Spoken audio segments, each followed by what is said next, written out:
Namaste and welcome everyone. Welcome to another edition of the Bharatvaarta Weekly. I'm Roshan Karyappa. I have Abhishek Paul with me, and together the both of us will run you through the news and events of the week that was. Quite a lot of things to talk about today. There was the case of Elon Musk's acquisition of Twitter, right? Which was, it had at least Twitter was abuzz about it, right? Prime Minister Modi's outreach to the Sikh community.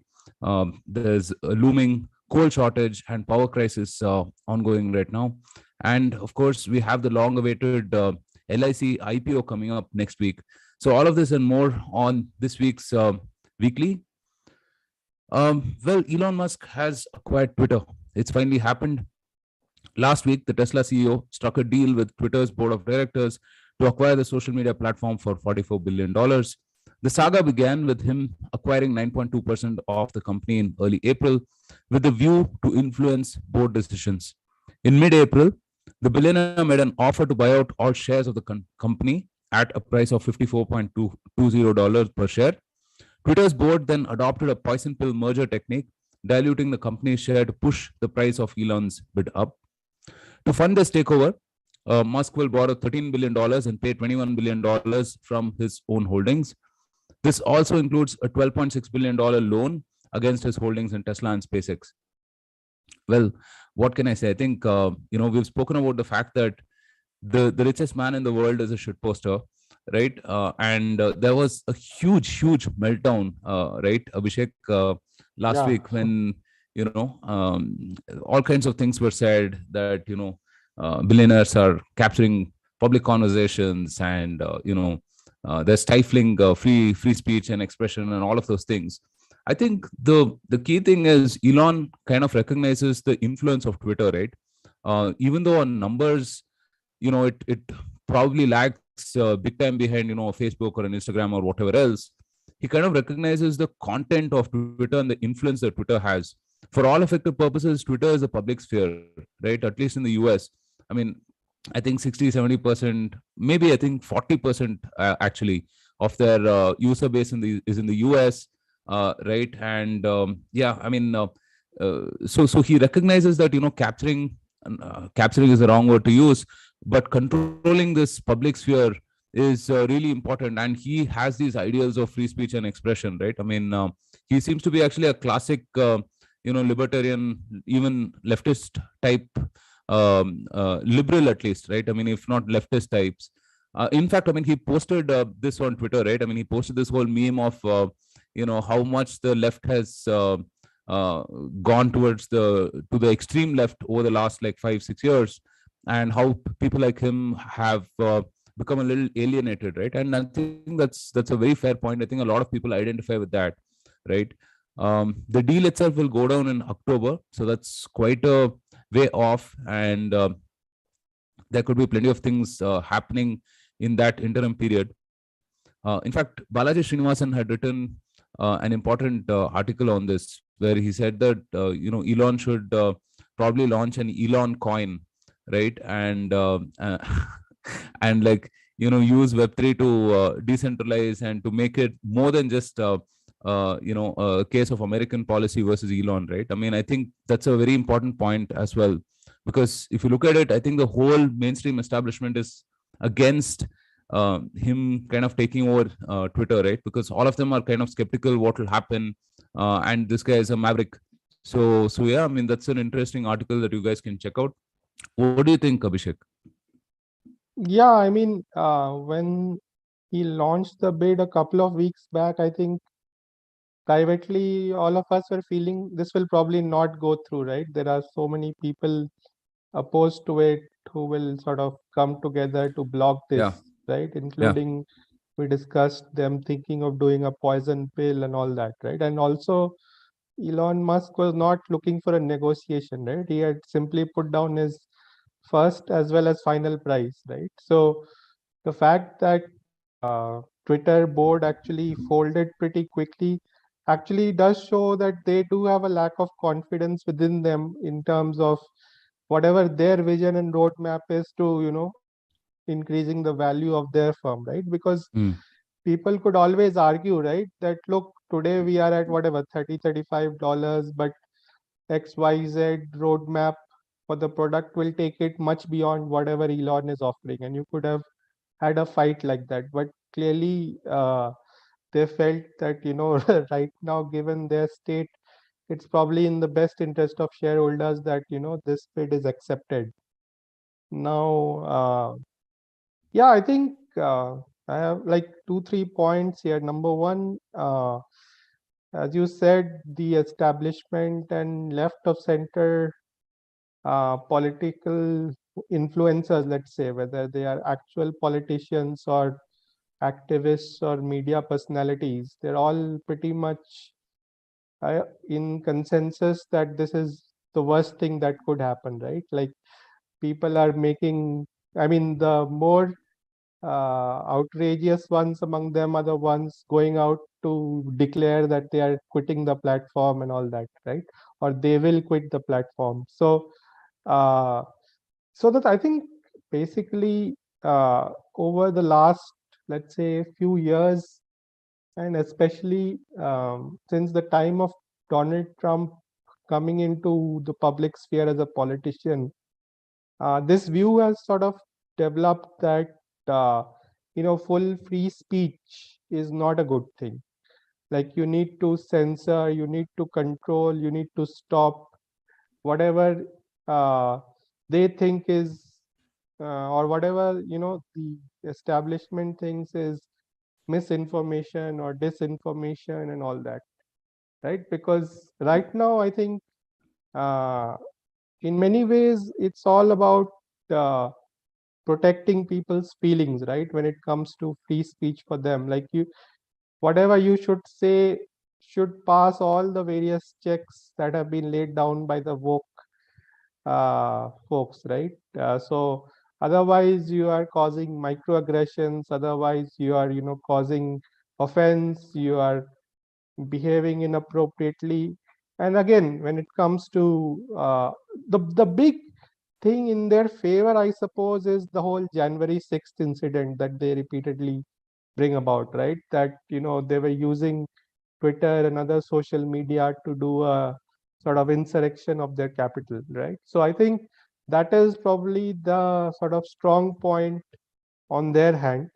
At the same time, things like how Twitter blocked a legitimate news story like the Hunter Biden Yeah. laptop incident report by New York Post. That was quite unbelievable, actually. To Yeah. think that you can't click on that link, like you can do that via Google, but you can't do that via Twitter. It was quite insane. Then of course, actually taking off the sitting president of the United States was something even more unbelievable, right? Like, can you imagine someone trying that in another country, right? Yeah. So I think looking at what Elon Musk has been saying, he's sort of like, as you said, he's like a classic liberal. He still believes what liberals used to believe 10 years ago, right? Mm. In terms of that free speech is a good thing. And I think he's also given a good caveat in all his statements that he is free speech. The conditions are what the governments will set, right? So any exceptions should be what governments consider as exceptions, not arbitrary exceptions made Exactly. up by employees of a company. So I think the fundamental principles are probably good. The execution will, of course, be challenging because various governments have various different standards. So how he and his future organization navigates that will be interesting to see. I think at least the one good thing he's definitely talked about is to make the logic of his algorithms public, right? So people Mm. can critique it. Today it's like a black box. We don't know what is triggering, various exceptions that these people are taking. And we know, of course, on Indian Twitter, right, various people have various times complained on both sides of the spectrum. So I think it will make a lot of sense that, at least the public will know why any action is being taken. And then, of course, I think he also seems to be the type of guy who is like open to suggestions and open to corrections, right? So that will probably make a big difference. So yeah, let's hope for the best here. Yeah, I mean, people have pointed to the times he has responded to folks on Twitter for a new upgrade of their Tesla or whatever, right? I mean, adding features and so on. I mean, Hmm. he's a super hands-on guy, Yeah. right? And yeah, I mean, it's going to be very difficult, right? Because I think it's one of those complex problems of our times. Because all of these platforms have moved way beyond platforms to be publishers right now, right? And so yeah, I mean, they can't really act like pipes and infrastructure, whenever it's convenient for them. And I think the only way out is, as Elon says, open source the algorithms, let people understand that why certain things are being promoted or why other things are being banned and so on. Because this whole black box that you talked about, like the shadow banning, for example, Yeah. right, is a very pernicious thing, right? I mean, a lot of people have suffered the brunt of it.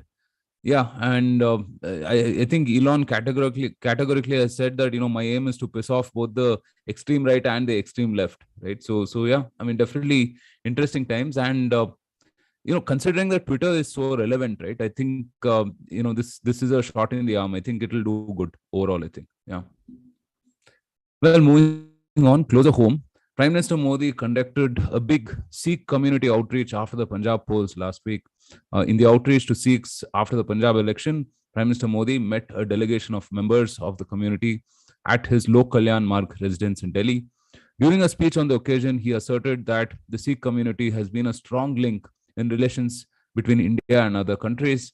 In an address to community members from different walks of life at his residence, he said the entire country feels grateful to Sikhs for their contributions in the freedom struggle as well as in the post independence era. Well, Abhishek, considering everything that happened during Prime Minister Modi's trip to Punjab, right, where I mean, there were some shocking incidents that came up, right, and what is this? I mean, is this to sort of bandage those wounds, calm down those insecurities? What do you make of this outreach? Yeah, I think PM Modi has always tried his best over the years to have a very good relationship with the Sikh community. But of course, various issues on the ground have made the Hindu Sikh sort of relationship, especially in Punjab, quite challenging in the recent years, with the farm protests probably being one of the bigger flashpoints, right? And also, I think there still continues to be a small undercurrent of a Khalistani movement that continues, although most of it is outside India. So yeah, I think as you said, he invited the various prominent leaders and members of the community at his residence. And I think I was just reading through some of the reports. So he made some very interesting comments. So he lauded the contribution of the Sikh diaspora as well, right? Because they are a very prominent face for India. Actually, if you see in North America or the UK, etc., right? Sikhs prominently feature in terms of various public activities, charitable activities, etc. there, right? So there are very strong sort of face for India. Now, depending on the kind of local politics, it's sometimes an advantage, sometimes a disadvantage, right? Given how the equations are. But the fact that they are prominent overseas community is definitely something that can't be discounted. The other thing he talked about is the importance of Sikh gurus, right? In terms of how they are respected all over India, irrespective of uh, the community you are from, right? I think everyone sort of respects all Sikh gurus throughout India, and he acknowledged their role in terms of national unity and all that. So yeah, I think it's good to sort of from time to time acknowledge and reach out to the Sikh community. This is the second high-profile one he's done in the last, I think, 2 3 weeks. The other one is the address from Red Fort, right, on Guru Tej Bahadur's birth anniversary, I believe. So, yeah. Yeah. And I don't think anyone really expects that Punjab will vote for the BJP anytime soon, right? Yeah. So considering that, this seems to be like a sincere sort of an initiative, to calm any kind of divisive feelings that may have arisen due to some recent events, right? So, well, news on the economy. LIC's IPO will hit the primary market next week. The subscription will open on 4th May 2022 and will remain open for bidding until 9th May. The price band for the share has been fixed at 902 rupees to 949 per equity share.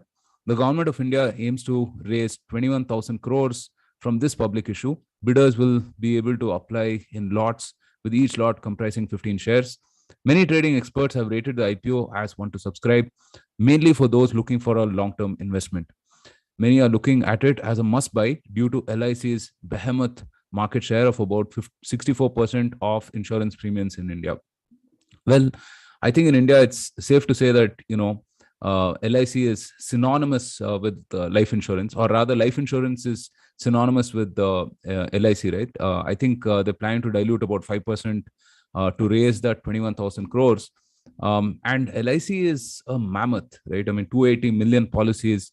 And just on premiums, I think, on policies, I think it's the fifth largest insurance carrier in the world. And it started during very different times, right? I mean, people kind of, joke about this, and the libertarians kind of listening to this may, feel differently about it. But LIC was something that was so essential for India when it started in the mid 50s with, poverty, post independence and so on. Financial security for the country was such a basic need that just wasn't fulfilled, right? I mean, there was no private markets as such. And even if there were, nobody really wanted to go to the length and breadth of the country to ensure that people are covered, right? And so LIC had played a huge role in evangelizing insurance with these masses, right? Because think about insurance, right? I mean, it's pretty much the last thing that people choose to invest in. And especially if you're economically weaker. But ironically, it makes the most amount of sense for you there, right? I mean, we've often heard it that, a significant percentage of the families are just probably one medical bill away from, poverty, right? Or one unfortunate accident away from poverty. And, I mean, as they say, insurance is sold and not bought, right? I mean, it's very difficult for people to understand the value of insurance, and LIC has spent decades evangelizing it, right? I mean, we've all had, that uncle or, that family friend who has tried to sell us a policy at some point of time. In fact, it's hilarious. But last week, I mean, somebody from LIC called me and said that you can 4x your money if you invest with us.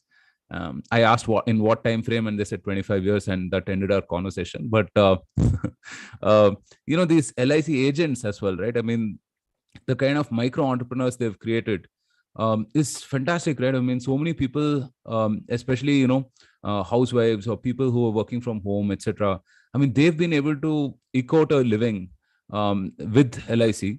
And if you look at their claim settlement and everything, it's upwards of 98%, right? Again, I mean, it was sort of as a public good, right? And also LIC was the first to pioneer this assured based on savings rather than just earning potential, which was again a very key thing for this section of the demographic that didn't really know about this instrument, or didn't really care, right? And if you look at how much of an effect LIC has had on the markets or the economy, right? 50% of the assets under management, which is pretty significant, I think 25 lakh crores or something, is spent on government-backed securities, right? I mean, so this is the money that goes into stuff like power or water infrastructure, housing, to stabilize markets and so on. And the remaining 35% in equity markets, and just about 15% of this AUM is discretionary, right? So LIC has played a huge role. And given that we've had what 15, 20 years of private players being in the market, even then, right, LIC has retained its market share and is the number one company in the sector. Speaks a lot about the execution as well. So yeah, I mean, we give public companies a lot of I mean, government owned public companies a lot of shit for their the way they run and everything. But I think they do play an important role, right? I mean, if done right. So yeah, I'm really looking forward to this. Abhishek, are you going to subscribe? Yeah, I mean, I will try for it. My luck, as you know, is not great. So let's see. Well, So that I makes two think of us. a couple of stats which are very interesting. I'm just reading. So as you said, right, LIC has always been an agent-led Yeah. business, which is very different to the private players. Uh, so according to some numbers, about only 36% of premiums, renewal premiums today are collected digitally by LIC, right? Which means Mm, 64% are being collected via agents. By but for private players, it's like 90% digital, right? So that's a very interesting sort of stat. I think eventually the digital share will have to go up, right? Because that's mm. how the future is. But LIC is sort of not giving up its agents anytime soon as well. So it'll be interesting to see how it plays out. No, I think the agents, like if you look at how banking correspondents have transformed, right? I mean, over the Yes. last, 5, 10 years, especially, right? Nobody really, believes at this point of time that they have to have more branches for more footprint for financial access. I mean, everyone's using these sort of distribution networks, and I think something similar will happen on the agent side as well. Where they're equipped to serve these, people in the hinterlands, etc. Yeah, I think With that's a yeah, great point. Like, because ultimately, I think the big cities and metros are there where the private sector competes, but correct. LIC has the whole rest of the country to cater to as well, right? Yeah, yeah, absolutely. All right, moving on. A coal shortage has led to a widespread power crisis in many North Indian states. A spate of hotter than usual temperatures pushed the electricity demand over the limit, causing supply to fall short by 1.88 billion units. Even though this accounts for 1.6% of the power supplied, it sparked a supply crunch due to low availability of coal. Some of the worst affected states include Delhi, which is running out of coal in many power plants, Uttarakhand, Uttar Pradesh, Bihar, Rajasthan, and Jharkhand. Even as Coal India has ramped up production of coal by 27.2% in April, many states are looking to import coal to assuage their supply crunches. Well, Abhishek, this was on expected lines, right? I mean, the summer seems to be peaking, and power consumption is up, and we've had coal shortages before. Is this something which is run of the mill, or is this something to be alarmed about? Yeah, it's expected, and the only thing is probably the scale of this shortage is probably the highest in many, many years. Which is why I think this year's one is a bigger news and sort of cause for a bit of alarm, right? Because I think the quantum of shortage is probably the largest in probably, I don't know, 50, 60 years that India is facing. So as you said, I think the basics are quite simple, right? I mean, in summer, the demand for electricity shoots up, right? Given the really high temperatures, and we are kind of struggling to fulfill the demand for coal to, keep all our power plants running, at full capacity. So that's the unfortunate part. I think Coal India is doing its best to, tide over this shortage of as soon as possible, right? And let's hope, in couple of weeks, things are as back to normal as possible.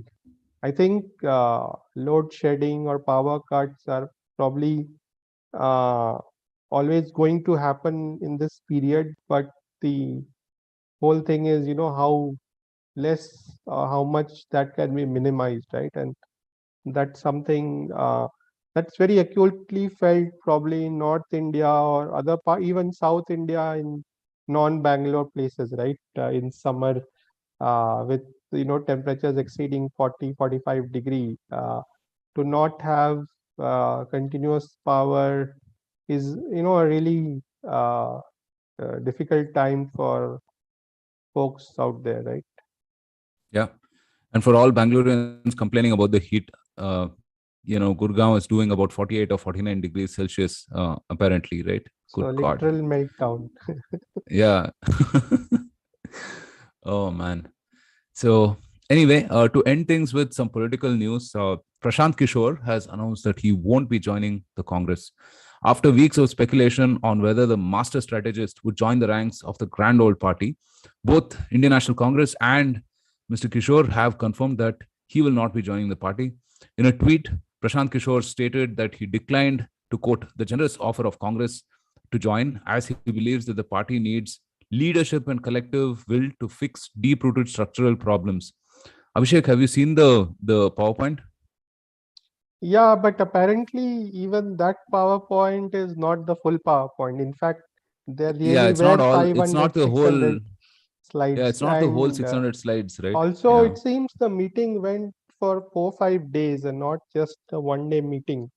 So I was listening to an interview of Pavan Verma by Karan Thapar, just for schadenfreude purposes, just to, see what happened. So apparently, Mr. Pavan Verma is a very close associate these days of Prashant Kishore. Earlier he was with JDU when he was with Nitish Kumar, right? Pavan Verma. So it was an interesting interview. I don't think they really he disclosed anything too insightful. Just give me a minute. I'll be back. Give me a minute. Yeah, it's pretty interesting to think about it, right? I think Congress's search for the next Manmohan Singh, right, continues, and various names have been discussed: Shashi Tharoor, Raghuram Rajan, even Prashant Kishore, and so on and so forth.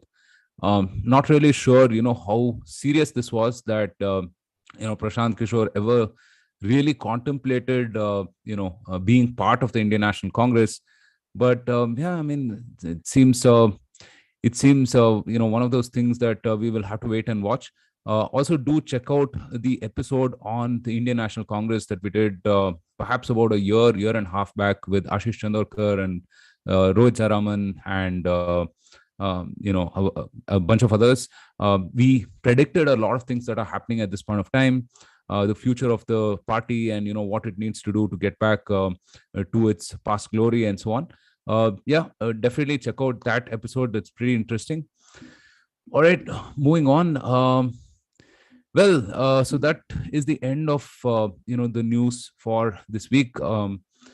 Coming up next week, we have a couple of really good episodes. We have one on India-UK relations. This was with Sunil Sharma of the Conservative Friends of the Commonwealth and Nirav Kanodra, who you all know. So it was a wide-ranging conversation on the history and significance of India-UK relations. What we can expect in terms of free trade agreements, defense, security, and other geopolitical machinations that might happen. So yeah, I mean, definitely do check out this episode. We put out a short clip of the episode yesterday, right, which talks about what's happened in recent times and how that relationship has evolved. Definitely check out that. Also, we had a very interesting conversation with Karan Basin and Mr. Sujit Balla, who have a new paper out on poverty, where they find that poverty in India is as low as 1% in 2019, and it has remained at that level, in 2020 as well, even with COVID and everything. And of course, extreme poverty defined using the World Bank estimate of $1.9, right? So yeah, a couple of very good episodes are coming out. Do check it out. Also, if you have any Roshan, suggestions, I'll just complete the Prashant Kishore point, yeah, sure, go just a ahead. couple of minutes. So yeah, so I think the feeling that I got out of listening to that discussion was that uh, the Congress party basically kind of had accepted in principle that they have a lot of issues that they need transformation and change from top to bottom. And Prashant Kishore gave a pretty good presentation, sort of trying to make the case for all this radical transformation and change.